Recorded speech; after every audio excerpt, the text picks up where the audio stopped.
అందరికీ నమస్కారం. నేను మీ కొట్టే కావ్య. ఈరోజు మనతో ఉన్నారు రాజకీయ విశ్లేషకులు నోగరాజు నాయుడు గారు. సార్ నమస్తే సార్. నమస్కారం అండి. సార్, ప్రపంచ ప్రఖ్యాత ఈ టెక్నాలజీ రంగాన్నే తన చేతిలో పెట్టుకున్నటువంటి గూగుల్ దిగ్గజం ఈరోజు ఏకంగా మన ఆంధ్రప్రదేశ్లో 1,00,00,000 పైబడి పెట్టుబడులతో అయితే ఒక పెద్ద ప్రాజెక్టుకి అయితే శంకుస్థాపన సీఎం చంద్రబాబు నాయుడు గారు అయితే చేసేశారు. మరి అభివృద్ధి ప్రదాతలుగా ఇటు కూటమి ప్రభుత్వంలో ఆంధ్రప్రదేశ్ని మునుపు ఎన్నడూ లేని విధంగా ఇంత స్థాయిలో ఈ రీతిలో వరుసగా ఒకదాని తర్వాత ఒకటి అతి తక్కువ టైంలో కూటమి ప్రభుత్వం వచ్చిన తర్వాత ఇట్లాంటి అభివృద్ధి కార్యక్రమాలు ఎన్నో ప్రాజెక్టులు తీసుకురావడం, ఇలాంటి శంకుస్థాపన మన రాష్ట్రంలో జరగడాన్ని మీరు ఎలా చూస్తారు? చాలా సంతోషంగా ఉందండి. ఎందుకంటే రెండు రాష్ట్రాలు విడిపోయిన తర్వాత ఆంధ్రప్రదేశ్కి అన్యాయం జరిగిన మాట వాస్తవం. వాస్తవంగా అక్కడ ఎలాంటి కంపెనీలు లేకపోవడం, యువతకి ఉపాధి అవకాశాలు లేకపోవడం, ఆ రాష్ట్రం బాగా వెనకబడి వెళ్ళిపోవడం జరిగింది. వాస్తవంగా రాష్ట్రం ఎలా బాగుపడుతుందా, ఏం చేస్తే బాగుపడుతుందని చెప్పి ఆలోచిస్తున్నటువంటి తరుణంలో చంద్రబాబు నాయుడు గారు ముఖ్యమంత్రి అయిన తర్వాత పునాదులు వేసుకుంటూ ముందుకు రావడం, జగన్మోహన్ రెడ్డి గారు వచ్చిన తర్వాత దాన్ని అభివృద్ధిని ఆపు చేసి సంక్షేమ పథకాలను ఒక్కటే ప్రయారిటీ తీసుకుని ముందుకు వెళ్ళటం, ఆ తర్వాత ఆ రాష్ట్రం ఏమైపోతుందా అని ఆలోచిస్తున్న తరుణంలో కూటమిగా ఏర్పడి పవన్ కళ్యాణ్ గారు చేసినటువంటి ప్రయత్నంలో కూటమి ప్రభుత్వం గెలిచిన తర్వాత పవన్ కళ్యాణ్ లాంటి వ్యక్తికి మంచి ప్రయారిటీ ఇచ్చి తెలుగుదేశం పార్టీ ముందు నిలబెట్టి చక్కగా అన్ని పనులు ముందుకు చేసుకుంటూ వెళ్ళడం, ఆ విధంగానే ప్రతి ప్రాజెక్టు కూడా ఈవేళ 600 ఎకరాల్లో డేటా సెంటర్ వస్తుందంటే దేశంలోనే పెద్ద ప్రాజెక్ట్ ఇది. అలాగే గత 30-40 సంవత్సరాల నుంచి మనం ఆలోచిస్తే ఇంత పెద్ద ప్రాజెక్టు, ఇన్ని ఉద్యోగాల అవకాశాలు వచ్చేటటువంటి ప్రాజెక్టు ఎవరో కూడా తీసుకొచ్చిన ఘనత లేదు. అది ఒక చంద్రబాబు నాయుడు గారికి, లోకేష్ గారికి, పవన్ కళ్యాణ్ గారికి చెల్లింది. వాస్తవంగా చంద్రబాబు నాయుడు గారు దూరదృష్టి అని చెప్పి పవన్ కళ్యాణ్ గారు చెప్తూ ఉంటారు. ఏంట్రా ఈయన ఏంటి, చాలా మంది అంటున్నారు ఏదో పళ్ళకు మోస్తున్నాడు, జెండా మోస్తున్నాడు అని. ఈ సన్నాసులకు తెలియంది ఏముందంటే ఏంటంటే పెద్దవాళ్ళని గౌరవించకపోవడం, పెద్దవాళ్ళని ఆలోచన తీసుకోపోవడం. చాలా మంది చెప్తుంటారు తండ్రి మాట వినటువంటి కుటుంబం, తల్లి మాట విన్నటువంటి కుటుంబం నాశనం అయిపోతుంది. అలాగే పెద్దవాళ్ళు ఎప్పుడు కూడా మనకు ఉండాలి. ఆ పెద్దవాళ్ళు, ఆ సీనియారిటీ మనకు ఉపయోగపడుతుందని నమ్మిన వ్యక్తి పవన్ కళ్యాణ్. ఇందులో భాగంగానే ఇన్ని పెట్టుబడులు ఆంధ్రప్రదేశ్కి వస్తున్నాయి. బిడ్డల భవిష్యత్తు బాగుపడడానికి దారి కనపడుతుంది. ఆంధ్రప్రదేశ్ లో ఉద్యోగ అవకాశాలు వచ్చేటటువంటి దారి కనపడుతుంది. ఈవేళ చంద్రబాబు నాయుడు గారు ఓపెన్ చేస్తున్న ఏదైతే ఇప్పుడు ఈ గూగుల్ ప్రాజెక్ట్ ఉందో ఇది తమ ప్రభుత్వంలో తీసుకొచ్చామని చెప్పని ఓ పక్క వైసీపీ అంటూనే, మరో పక్క ఇట్లాంటి గూగుల్ కి 99 పైసలకి భూములు ఎలా ఇస్తారు, అతి తక్కువకి ఎలా ఇస్తారు అని చెప్పని ఇది కూడా మళ్ళీ వైసీపీని కేసులు వేస్తూ ఉంది. ఇక్కడ కూడా రెండు ద్వంద్వ వైఖరులు, అంటే ఏ పాత్ర అనేది డిసైడ్ చేసుకోలేకపోతుంది. పూర్తిగా విఫలమైపోయిన పార్టీ వైసీపీ పార్టీ. ఎందుకంటే దానికి ఆ నాయకుడికి పరిపాలన అవగాహన లేదు. అందరూ అనుకుంటారు ఏదో జగన్ జగన్ జగన్ అని. ఆయనకి పరిపాలన మీద పట్టు లేదు, అవగాహన లేదు. ఎవరో ఏదో సలహా చెప్తే ఆ రకంగా పరిపాలన చేశాడు. తండ్రి పేరు మీద వచ్చినటువంటి అధికారం అది. దాన్ని పక్కన పెడితే వాళ్ళు ప్రతి నిమిషం అబద్ధం, విషం. ఏ ప్రాజెక్టు వచ్చినా విషం చిమ్ముతూ దాన్ని ఆప్ చేయాలని ప్రయత్నం చేస్తూ ముందుకెళ్తున్నారు. వాళ్ళకి భవిష్యత్తు ఉండదనుకోండి ఆంధ్రప్రదేశ్ లో. ఏదేమైనా వేళ ఇంత సంతోషకరమైన వార్త కనీసం ఎవరైనా అభినందిస్తారేమో, సరే వాళ్ళని చెప్పుకోమని చెప్పండి. రేపు అంటే నిన్న నుంచి చూస్తున్నా నేను, కనీసం ఏ వైసీపీ నాయకుడైనా ఓ అద్భుతమైన ఆవిష్కరణ జరుగుతుంది, ఒక అద్భుతం రాబోతుంది అక్కడికి. లేదు కదా సార్, ఏపీలో అసలు అంతా పెట్రోల్ డీజిల్ లేక జనాలు ఇబ్బంది పడిపోతున్నారు కదా, ఇది కనిపించట్లేదు. దానికే వస్తున్నా నేను. అలాంటి ప్రశంస ఎక్కడా లేదు.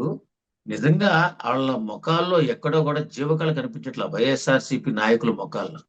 ఎందుకంటే అంత గొప్ప ప్రాజెక్ట్ వస్తుంది, చంద్రబాబు నాయుడు గారికి, పవన్ కళ్యాణ్ గారికి మంచి పేరు వచ్చేస్తుందేమో అని భయపడుతున్నారు. ఎందుకంటే ఇంకా 3 సంవత్సరాలు ఇలా కళ్ళు మూసి కళ్ళు తెరిస్తే వచ్చి అయిపోతాయని చెప్పి అనే ఆలోచనలో, భ్రమలో, కలలో ఉన్నారు వాళ్ళు.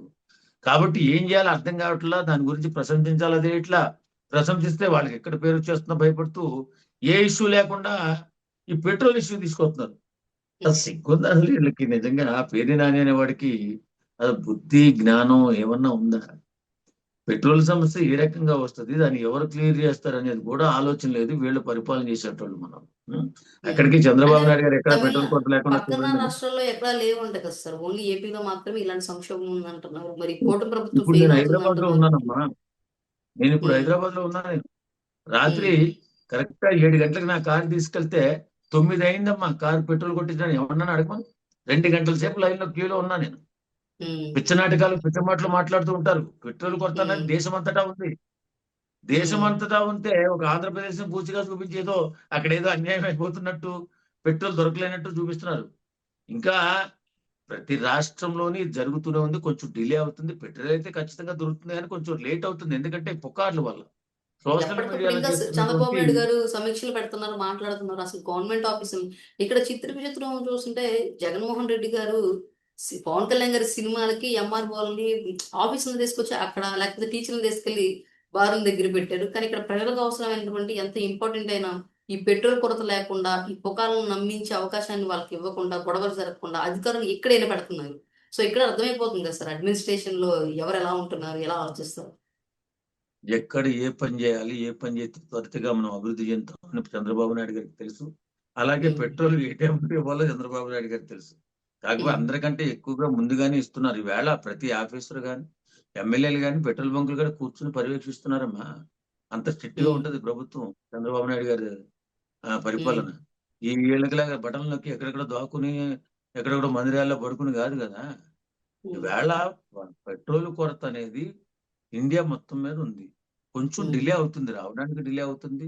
తర్వాత ఈ పుకార్ల వల్ల ఎక్కువ ఒకరి మీద ఒకరు ఎగరబడడం వల్ల డిలే అవుతుంది. వాస్తవంగా పెట్రోల్ కొరత ఉమ్, ఎక్కడా లేదు.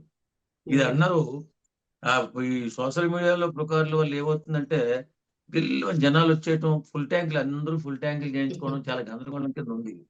అంతే తప్ప అది పక్కకు తోసేసి దీని మీద పడ్డారు. అసలు గూగుల్ డేటా సెంటర్ బిడ్డల భవిష్యత్తుకు ఒక దిక్సూసైనటువంటి ఒక అద్భుత ఆవిష్కరణ అది. దాని గురించే ఆలోచించి దాని గురించి మాటలు కిరీటి వేసుకోమనండి. అందులో మాస్తం కూడా ఉందని చెప్పుకుంటే తప్పే ఉందిలే, తప్పేం లేదు. చెప్పుకోమని తప్పే ఉమ్, ఉంది. మేము కూడా ప్రజాప్రతినిధులు కాబట్టి మా హస్తం ఉందని చెప్పుకోమని తప్పే ఉంది. జగన్మోహన్ రెడ్డి హస్తం ఉందని చెప్పుకోమండి. కానీ ఉమ్, వస్తున్నటువంటి ప్రాజెక్టు వల్ల ఎన్ని ఉపయోగాలు ఉన్నాయి, ఎన్ని ఉద్యోగాలు వస్తున్నాయి. దీన్ని తీసుకొచ్చినటువంటి మీరు కూడా మిమ్మల్ని మీరు అభినందించుకోండి. ఒకవేళ మీరే తీసుకొచ్చారనుకుంటే. చంద్రబాబు ఉమ్, నాయుడు గారు ఇప్పుడు క్రెడిట్ చోరీ చేస్తున్నారని చెప్తున్నారు. ఓకే, కాదంట్లా. మీ పాత్ర కూడా ఉందని చెప్పుకోండి. కానీ అభినందించండి ఉమ్, ఫస్ట్. ఆనందించండి ఫస్ట్. ఉమ్, అభినందించడం నేర్చుకోండి, ఆనందించడం నేర్చుకోండి. ఎందుకు ఆనందం అంటే బిడ్డల భవిష్యత్తు అది. కాబట్టి ప్రతి ప్రాజెక్టు కూడా అద్భుతంగా ముందుకు తీసుకెళ్తూ ముందుకు వెళ్తున్నారు కూటమి ఉమ్, ప్రభుత్వం. దాన్ని అభినందించొద్దు మీరు, కనీసం ఆనందించండి మీరు. ఉమ్. ఆ ప్రాజెక్టు వస్తున్నందుకు ఆనందించండి, ఎవరిని అభినందించద్దు. ఆనందం కూడా లేకుండా, ముఖంలో జీవకళ లేకుండా ఎన్నాళ్ళు ఈ చావుకళ పట్టుకుని బతుకుతారు వీళ్ళు. ప్రజల పక్షాన్ని నిలబడి వాళ్ళకి ఏదో ఏదో చేయాలి కదా. బిడ్డల భవిష్యత్తు లేక ఇవాళ బెంగళూరు, కలకత్తా, బొంబాయి, హైదరాబాద్ వచ్చి పిల్లలంతా, ఆంధ్రప్రదేశ్ పిల్లలంతా ఇక్కడ పనులు చేసుకుంటుంటే, తల్లిదండ్రులకు దూరంగా బ్రతుకుతుంటే, ఏ ఇలాంటి సెంటర్స్, ఇలాంటి అభివృద్ధి ఆ, కంపెనీలు వచ్చినప్పుడు కానీ, ఇంకోటి వచ్చినప్పుడు కానీ ఆనందంతో ఉండాలి కదా. మన బిడ్డలు మన ఉమ్. దగ్గరే ఉద్యోగాలు చేసుకుంటారు రాబోయే తరం అని చెప్పి ఆలోచించాలి కదా. ఇది ఏం ఎస్. లేదు వీళ్ళకి. ఎప్పుడు ఏదో ఒక పీడకలలాగే తయారయ్యారు. పీడలా పట్టారు ఆంధ్రప్రదేశ్ కి వైసీపీ నాయకులు. వీళ్ళని మార్చాలి, భగవంతుడు మార్చాలి నిజంగా. ఎందుకు మార్చాలంటే ఎస్ సార్. జగన్మోహన్ రెడ్డికి తెలియదు పాపం. ఆయన మారిస్తే మారతాడు, వీళ్ళు మారట్లా ఫస్ట్. జగన్మోహన్ ఉమ్, రెడ్డి మారతాడు, ఎందుకంటే సలహా వినే వ్యక్తి కాబట్టి, ఏం చేత కాదు కాబట్టి. ఉమ్, కాబట్టి నేను ఏమంటానంటే ఎప్పుడైనా సరే ఒక అవకాశం వచ్చినప్పుడు 10 మందికి ఉపాధి కలుగుతుందని వచ్చినప్పుడు సంతోషపడాలి. ఒక రాజకీయ నాయకులుగా, అక్కడ ప్రజాప్రతినిధులుగా చెప్పుకుంటున్నటువంటి వ్యక్తులు ఎవరైనా కానీ. కానీ ఇంత నీచ ప్రవృత్తి కలిగినటువంటి నాయకులు ఇండియాలోనే లేరు. ఓన్లీ ఆంధ్రప్రదేశ్ లో వైసీపీ నాయకుల రూపంలో ఉన్నారు. ఖచ్చితంగా అభినందన చేత గాని, ఆనందించడం చేత గాని వ్యక్తులు వీళ్ళే ఉన్నారు. Okay sir. Thank you sir. Thank you అమ్మా, థ్యాంక్ యూ.